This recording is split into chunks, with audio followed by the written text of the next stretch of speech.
Siap. 2, 3.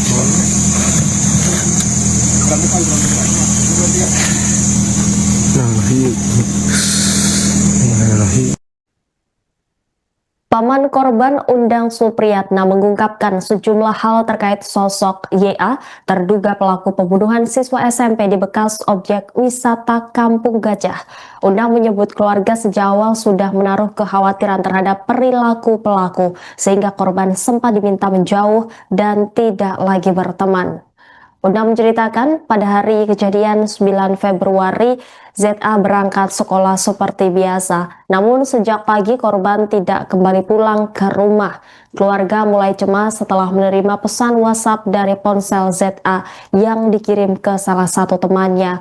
Dalam pesan itu, korban diduga sempat menyampaikan bahwa dirinya diculik. Namun belakangan diketahui ternyata yang mengirim pesan tersebut adalah pelaku sendiri. Setelah menghabisi nyawa ZA, pelaku mengambil dan kemudian menguasai handphone lalu mengirim pesan seolah korban masih hidup.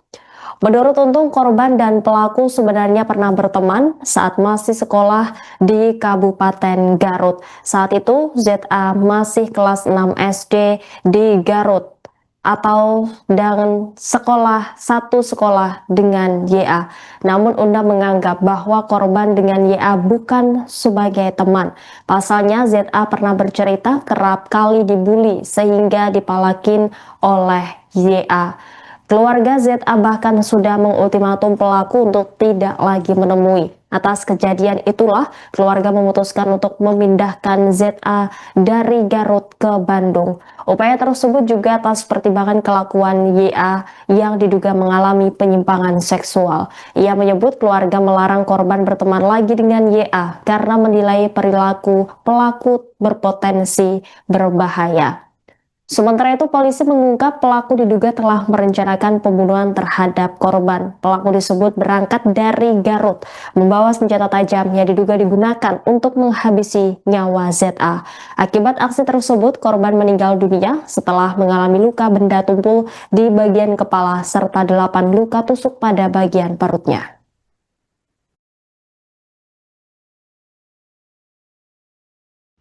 Kemudian pada saat korban tidak kembali, ternyata ada kecurigaan dari pihak keluarga. Yang mana pihak keluarga awalnya sudah mengetahui bahwa antara korban dengan pelaku memang berteman ya. Punya hubungan pertemanan. Kemudian didatangi dan sempat pelaku YA, eksekutor dengan pelaku AP yang membantu ini sempat besoknya dikumpulkan oleh Pak RT. Dan ditanyakan di sana bahwa pernah nggak melihat dengan korban. Kemudian pelaku menyampaikan saya tidak pernah melihat, dan di situ sudah muncul alibi-alibi berbohong, tidak ada. Malam harinya HP korban ini digunakan oleh pelaku untuk memunculkan alibi seolah-olah korban itu masih hidup. Dengan dia mengechat ke beberapa rekannya bahwa saya disebutkan saya diculik. Itu yang menyampaikan adalah itu sudah dalam penguasaan pelaku. Jadi pelaku ingin memunculkan sosok korban yang seolah-olah masih hidup. Jadi dia yang menguasai semuanya. Dia ngechat saya diculik, dia ngechat semuanya. Jadi itu beberapa hal yang bisa kami sampaikan, dan dari kejadian ini tentunya perkenaan pasal yang kami sangkakan terhadap dua pelaku ini adalah pasal 80 ayat 3 Undang-Undang nomor 35 tahun 2014 tentang perubahan Undang-Undang nomor 23 tahun 2002 tentang perlindungan anak, dan pasal 459 Undang-Undang nomor 1 tahun 2023 tentang KUHP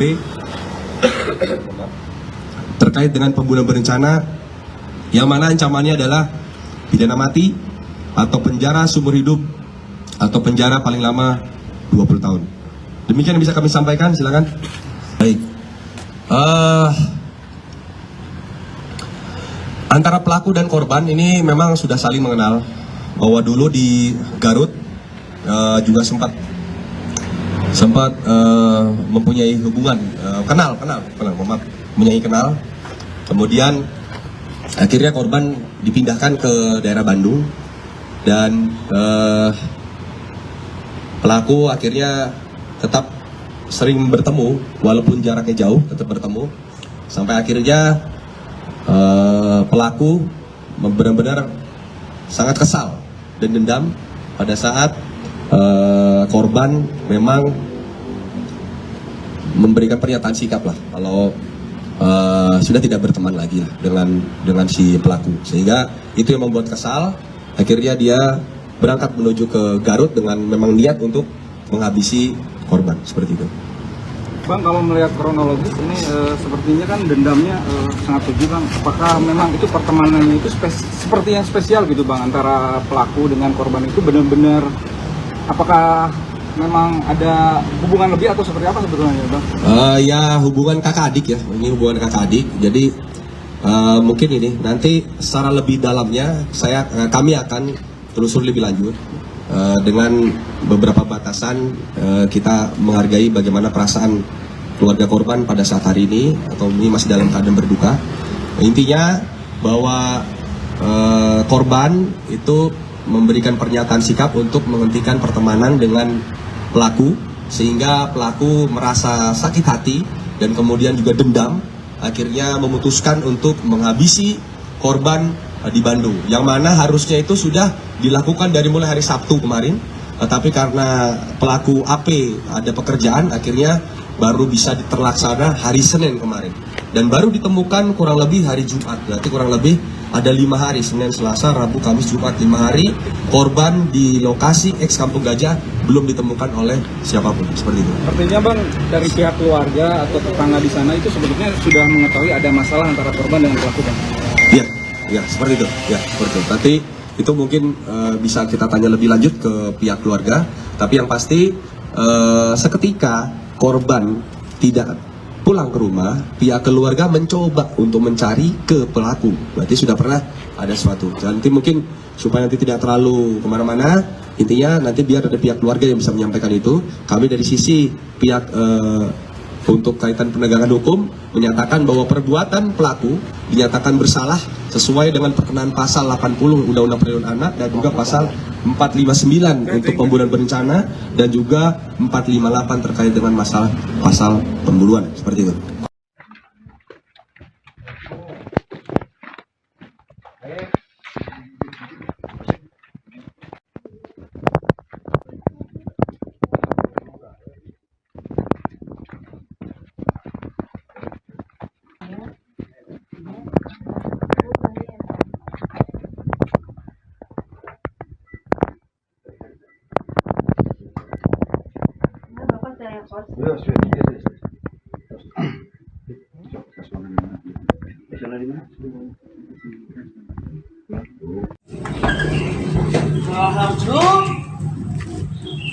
Alhamdulillah.